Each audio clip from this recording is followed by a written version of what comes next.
Welcome to Seven Dads TV. I'm your host, comedian Ken Wood. On today's episode, we got a white guy in a dress shirt and a tie giving you the news.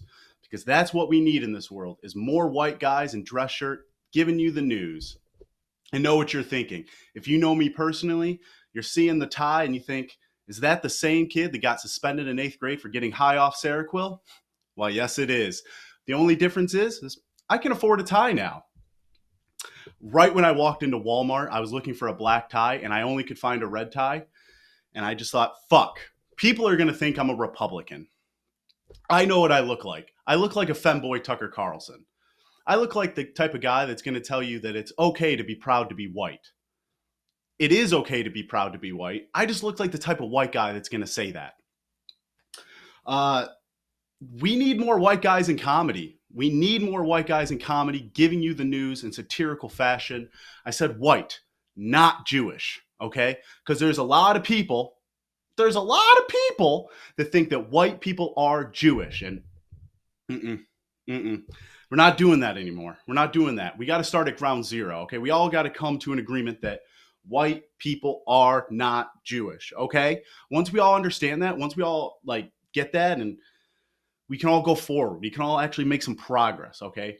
White people are not Jewish. Jon Stewart's last name is not Stewart, okay? Once we all understand that, we can go forward. We can all go forward. And I get it. I've heard a lot of white liberals say that Jewish people will benefit from white privilege. And I get it. I understand that they look white. From a football field away, you're like, hey, that's a white person. And then you get up close to them and you think, hey, that doesn't smell like a white person. If you're not allowed at the Proud Boy cookout, you're not white, okay? If you have to ask, I'm going to have to ask you to leave, man. Let's be honest here.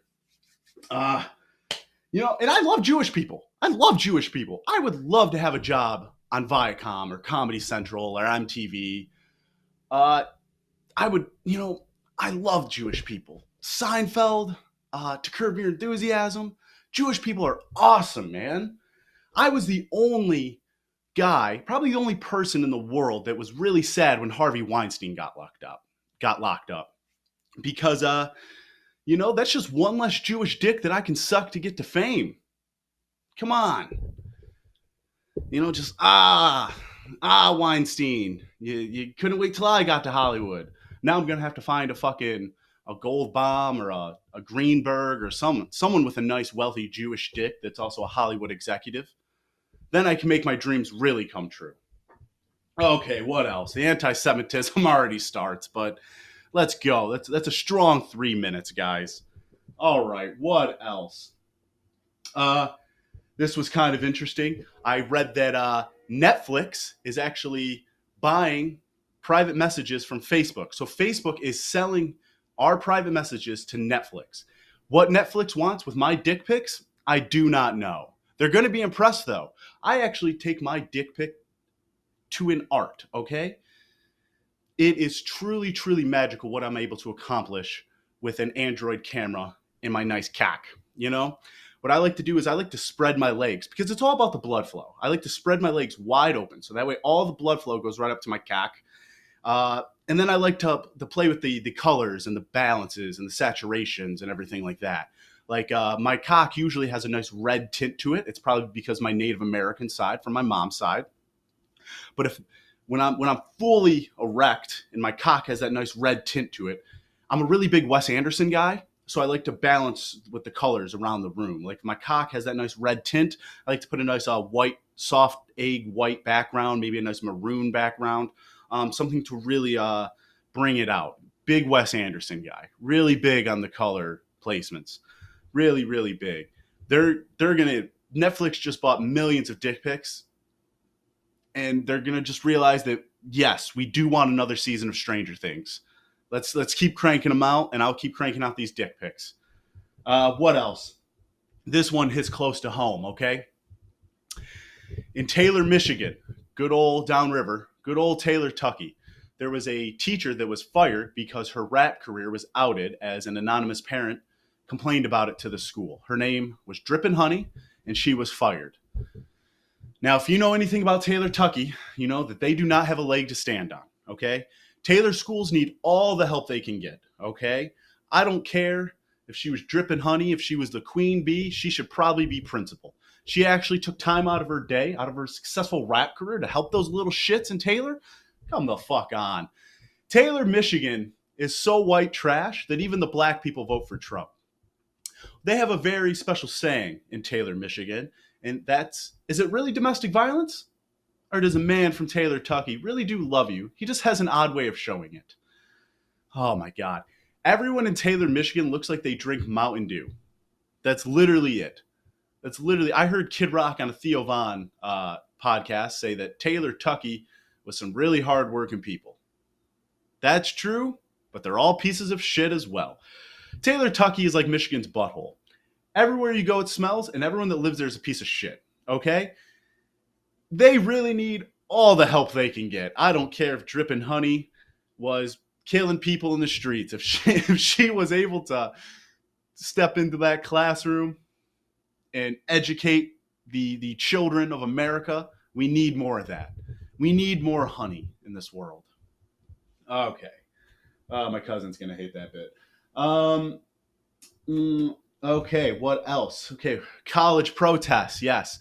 If you've seen these pro-Palestine protests across college campuses, you've probably been wondering, what's the deal with those when it comes to the National Guard? Do these people actually have the right to speak freely? Do they have the right to block Jewish entrances, Jewish people from entering certain entrances?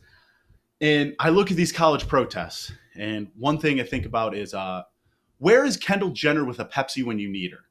Seriously, we're sending $100 billion to Ukraine, billions to Israel. We need at least $50 billion into Pepsi and Kendall Jenner. Take her on tour to every college campus in America, and it's just fucking Kendall Jenner, and she's got $50 billion worth of Pepsi. Maybe she'll have them in the hose, and she'll start hosing the students down, you know? Okay, that sounds really like the civil rights era, but like a Beverly Hills whitewashed version of it, where she's spraying protesters down with Pepsi. Okay. Still, where is Kendall Jenner with these Pepsis? That would help. If I could just speak to the Palestine protesters across these college campuses, and I had all of these protesters standing in front of me, I would simply ask one question. You guys understand that Jewish people are not white, right? You guys get that, right? Because once we all understand that, we can kind of go forward about this issue. Jewish people are not white. Mark Cuban's last name is not Cuban. Once we all understand that, we can all start to go forward. I think they understand that. I think they understand that, but let's understand that. Jewish people are not white.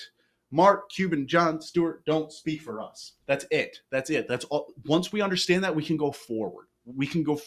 I just want to get down to that fundamental agreement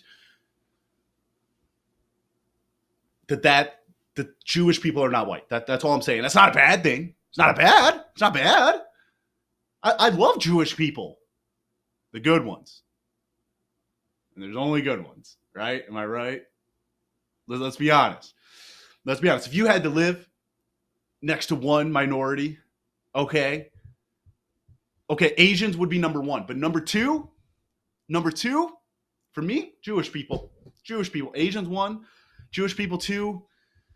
Everyone else can fight for number three. I guess it depends on your character at that point. Whatever MLK said. All right, moving on. Oh, Harrison Butker. Oh, God. The white guy's got an opinion on this. Let me fix my tie before I go on Gutfielding Tonight and talk about fucking Harrison Butker. You fucking bigot. You fucking sexist piece of shit. I hope your fucking ACL and your right kneecap gets blown the fuck out. And then the next season, I hope your left kneecap gets blown the fuck out, you fucking racist bigot. How about you make me a sandwich? Okay. You know what? At this point in my life, I've been filled with so much American bullshit that I'm absolutely over thinking of any celebrity or entertainer as someone to look for some wisdom or some moral standard, okay? Harrison Butker, if he's a bigot in your eyes, he should still be playing football next year. Let's get him out on the field. If you're pissed off about Harrison Butker and you don't know the name Deshaun Watson and how he was accused of like sexual assault by like 20 different women, and then he signed a $200 million contract just so he could fucking keep the Cleveland Browns at mediocrity, like they have been for the past fucking 70 years. If you're not pissed off about that, imagine how people in Cleveland feel. Let's be honest. Oh my God. At the end of the day, I just want the best players to play. I want my bigot kicker to kick that field goal. I want my sexual assault quarterback to hand off to my domestic violence running back. Maybe he can lateral it to my other domestic violence running back. And then maybe he can hand it off to my domestic violence wide receiver. And then maybe he can hand it off with my other receiver that just got caught speeding his car and crashing into a back of a woman and then fleeing the scene because he had an ounce of marijuana in a state that is a felony in.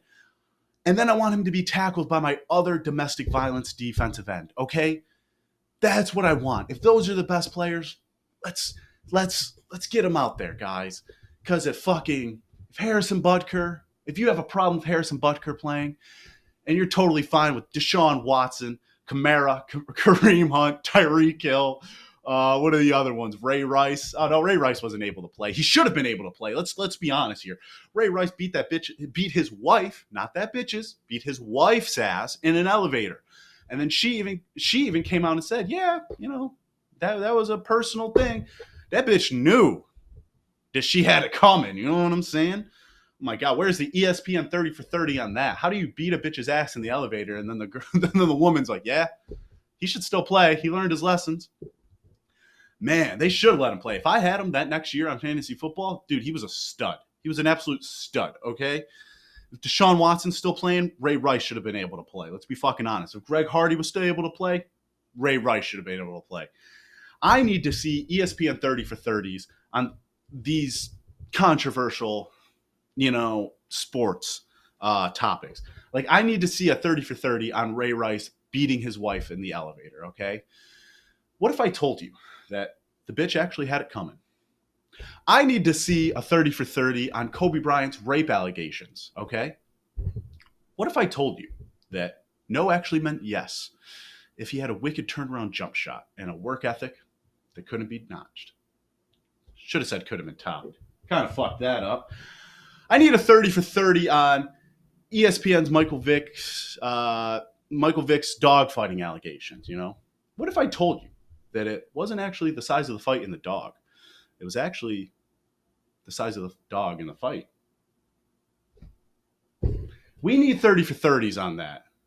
We need 30 for 30s on this fucked up shit. Johnny Manziel doing a bunch of coke. We need 30s for 30s on that. What if I told you that white privilege didn't run out? We need 30s for 30s on this, guys. We also think coming up about sports again, we need a 30 for 30 on Jake Paul and Logan Paul. My God, those guys are like the Make-A-Wish kids that you wish didn't make it. Like, come the fuck on. These guys represent everything about just, I don't know. I don't really hate the guys, honestly. No, I do say that I don't want to watch Jake Paul versus Mike Tyson fight in a boxing ring, okay? That's the type of fight you want to watch outside of a 7-Eleven at 3 a.m., okay? That's the type of fight that you want to see in a Waffle House parking lot. I'm going to be very sad if Mike Tyson gets knocked out. But I'm going to be very happy if Mike Tyson knocks him out, okay? This almost seems like elderly abuse. But hey, this is like the one time that I'm going to be rooting for the black guy in the fight.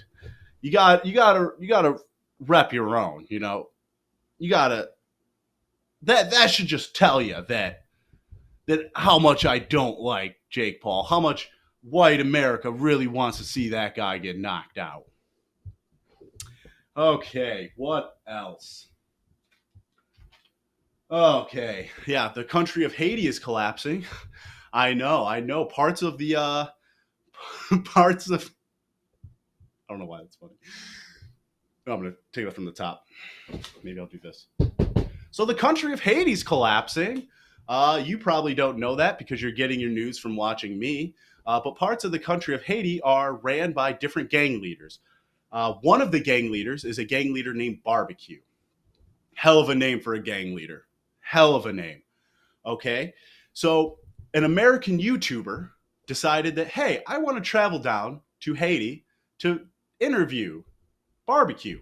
Because, it's all about the content, guys. It's all about getting the reels out, it really is, guys. I'm trying to make this like a right-wing Daily Show type thing, I'm trying to go for this alt-right Matt Rife type thing, trying to be edgy, but trying to be cool,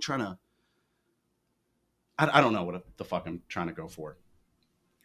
But basically, this YouTuber went down to Haiti to interview Barbecue, the gang leader Barbecue, and he was kidnapped. Who could have saw that coming? Let's be honest. Now, the best part about this story, if there is a best part, is that the gang leader Barbecue wants $600,000 for the safe return of this YouTuber. Okay? $600,000. That is the salary of a third-string quarterback in the NFL. Okay? That is not a lot of money, okay? The United States government is purposely letting him just fuck off when a fucking third-string quarterback for any team could easily pay to get him back from Haiti. I find that absolutely fucking funny. The United States government was like, we can't negotiate with terrorists, but there's some fucking backup quarterback that's like, well, I guess I can.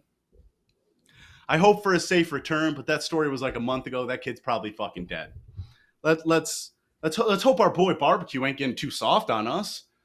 Barbecue would hate for the other people in Haiti to think he a little bitch. He let a little YouTuber run up on him. Shit, trying to get some Instagram reels. Okay, what else? Yes, maybe I should do this again. Maybe I should just clap that. Just go into every bit like that. Just okay. Trying to work stuff out. Trying to really work stuff out here. Okay, what else? The Boy Scouts of America are changing their name. They want to add more diversity and inclusion to the Boy Scouts of America. I don't care what the woke left will call them. The Boy Scouts of America will always be faggots to me.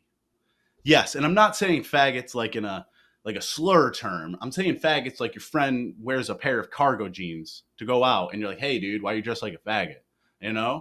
Faggot's not a swear word, okay? It's not a slur. No, even if it is, I can say it. I sucked a dick in college once. Yeah, so that's me reclaiming my word. That's our people reclaiming our words. Okay? Sound familiar, black people? Hey, okay. We're just reclaiming words. Like black people are reclaiming the N-word. How's that going for you? Seems like you guys are a little bit sensitive on that word. And hey, don't come at me. I just call it how I see it. I'm just a young hitter with an opinion. I said hitter. Like the Rich Homie Quan song, my hitter, my hitter. That was a radio version. That was the safer white people version, okay? Stop trying to hate on a hitter, Stop trying to do that. Hitters with attitude. Maybe I'll change the podcast to that. Hitters with attitude. Yeah, faggot's not a word. Faggot's not a bad word. You could easily call Kid Rock a faggot just like you could call Dylan Mulvaney a faggot, okay? They're just two faggots that need to be left alone. Once you stop paying attention to them, they stop evolving, Faggots are like Pokemon. They just evolve, Like every faggot starts out as a Pikachu, and when they get enough faggot energy, they evolve to a whatever's the next one. Something with an R, right? Rakachu? I was gonna say like Charmander or something, but some nerd's gonna be pissed off that I did not know the actual evolution of Pikachu. You don't even know that Hades collapsing, and you're gonna get mad at me for not knowing the evolution of a Pikachu.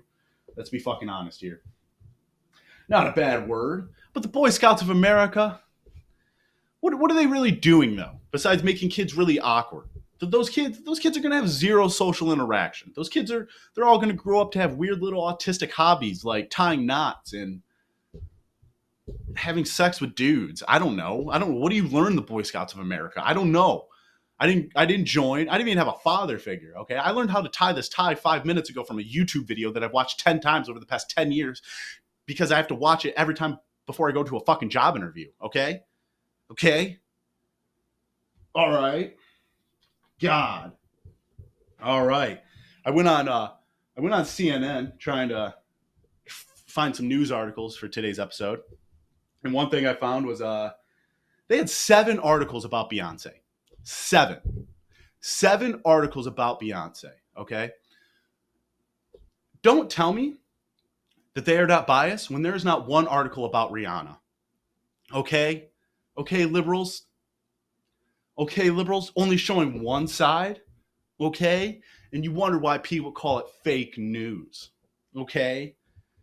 No, but in all honesty, I came across one article that I thought was kind of funny. It was an opinion article that says being a lesbian is no longer just a personality identity. It encompasses so much more. Being a lesbian encompasses so much more. Like the fact that you probably drive a Subaru, the fact that you love eating carpet, the fact that your titties probably look like torpedoes going down at a third world country, the fact that your orangutan titties are so lopsided that when you walk into a zoo, they try to push you back into the orangutan exhibit. That's what it encompasses, okay? What does it encompass? What does it encompass? The fact that you just like eating clam. That's all it is. That's all it is. That you shop at Joann Fabrics? Is that what it encompasses? What does it encompass? I'm curious. Because in today's day and age, I could be a lesbian. I could be a lesbian. Maybe I am a lesbian. And I'm a vampire. Maybe I'm a vampire lesbian. And I'm black, too. Maybe I'm a transracial vampire lesbian. Viacom. Hey, dude, you know me, man. Come on. I got a college degree in transgender Marxism. Okay? Son, let me write some television shows for you. She's a black transracial vampire lesbian living in New York because everyone wants a show where everyone's living in New York. There's not 1,000 other ones. There's not fucking whatever. Black, transgender, transracial, vampire lesbian. All right, put it in the description. Put it in the comments. Where else do you want to go? Let's go. If you guys know any Jewish connections, also tag them in the comments with this black transracial like thing. This sounds like a fucking Twilight reboot. This could be gold, guys. Put it in the comments. Please put it in the comments. Oh my God. Yeah. Well, fuck. Okay.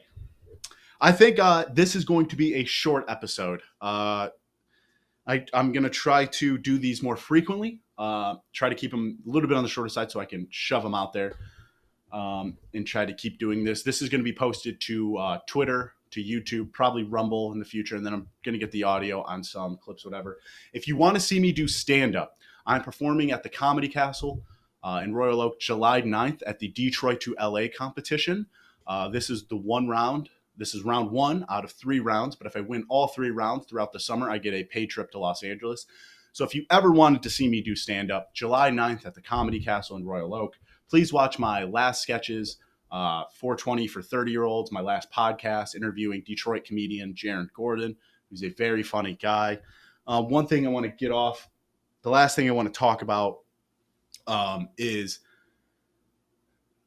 something that was kind of on my chest, rewatching some of those, the first couple solo episodes, kind of cringe. I didn't know really what I was doing. That second episode, I said some offensive shit in there. If you like offensive comedy or you hate me and you want to cancel me, go watch that second episode. I said a Lizzo joke. That's one of my roast battle jokes. I didn't even realize I said that in there. That's a good fucking joke. Talking about fat black people. That's a fucking good joke. Go watch it in there. It's deep in there. But in the first introduction video, I talked about my family, my upbringing, and then I kind of wrapped that into the dark comedy that I do. I didn't even mention, and this has been bugging me, I didn't even mention that I got a dead sister. So I got a heroin addict dad that died, was raised by a single mother who's also an alcoholic bartender, very strong woman. She will beat your ass with a beer bottle. Then I have a dead sister. And then I have a gay brother. I know, the gay brothers, that's the toughest one for me to deal with, okay? I love them. I understand he's not getting into heaven. I just wish that he would really think about that. Love you, Daniel, but come on, dude. Come on. You're gonna make me deal with that? No, I'm just joking.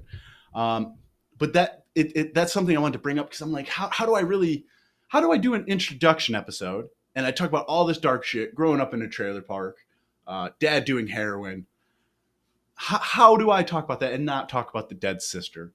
And so this, it's just a little bit about me to let people understand about where this dark humor comes from, because at the end of the day, all this stuff is just fun to me, just funny. If you have a problem with it, fuck off. I don't know. I was going to say something more offensive, but the commies at YouTube are probably going to censor me for telling someone to go, you know, you can't say that anymore. You can't say that.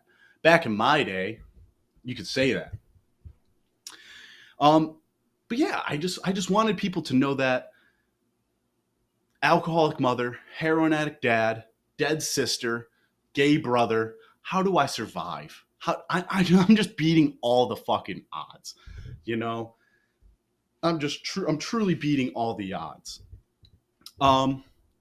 Sister dead as fuck. Yeah, died in a motorcycle accident. Her head smashed off the concrete like LeBron dribbling a basketball, dude.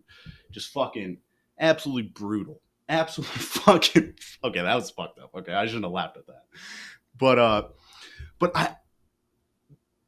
the reason I bring this up is because this is a very big makeup as to who I am as a comedian and how I'm able to joke at all of this shit. If I'm able to joke about the toughest tragedies in my life that I went through, that's kind of how I get through the toughest tragedies of the world, man. That's how it is. If I wrote jokes about all the shit I went through, and it helps me write jokes about this. There's a silver lining in everything, and yeah, that's just who I am, and I just wanted to get that out there, just because there's going to be more dark humor, there's going to be more about my life, and I didn't want it to take everyone by surprise, because I know there's certain people out there that don't know I have a dead sister, and they don't know I have a gay brother, and they're just going to be like, oh my god, dude, your brother's fucking gay? Jesus Christ, your parents didn't put him down when he was 12? Like, no, they probably should have. So he stopped the spreading of the gayness. Like, it infects, you know, people. You got gay spores going around. How do you think the AIDS pandemic started? You know, it wasn't a coincidence. It was one Queen concert. Okay, one Queen concert. Boom, AIDS. That's a fact. That is a fact. The priest at my local church told me that. Okay, I'm just fucking rambling at this point. So once again, thank you guys for watching. Please like, please subscribe. I'm going to have more content coming out. If you want to see me do comedy, stand up, go July 9th to see the Comedy Castle. Support your local comedy scene. And if you've watched this whole thing, thank you so much. Maybe next time spend 30 minutes donating to charity, you know, volunteering at a homeless shelter, helping sick puppies, helping transgender people loosen the knots so they don't hang themselves. I don't know. Do something more productive. Stop giving your fucking time to a bunch of goddamn celebrities and a bunch of fucking internet wannabe celebrities that just want to fucking do anything and not actually contribute to anything in fucking society. And god fucking damn it, I'm gonna fucking fuck. Yeah, I don't know. Yeah, have a good night, guys.